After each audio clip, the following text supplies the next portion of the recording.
Hello friends, welcome to my YouTube channel Idrisi health care में। आज हम बात करेंगे डेक्सोटोलिन डीएक्स सिरप की। यह सिरप किस किस काम में यूज होती है, इसके डोज, साइड इफ़ेक्ट और कंपोजिशन के बारे में आइए जानते हैं इसके कंपोजिशन के बारे में।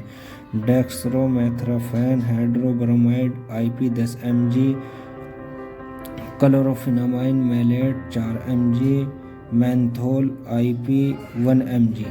बात करें इसके यूज की तो किस किस बीमारी में यूज होती है। सूखी खांसी, नाक से पानी आना, गले में जकड़न, गले में खराश होना, गले तथा नाक की एलर्जी और खांसी होने पर इसका यूज किया जा सकता है। डोज की बात करें तो यह 5 या 10 ml सुबह शाम प्रयोग में होती है। यह मरीज की कंडीशन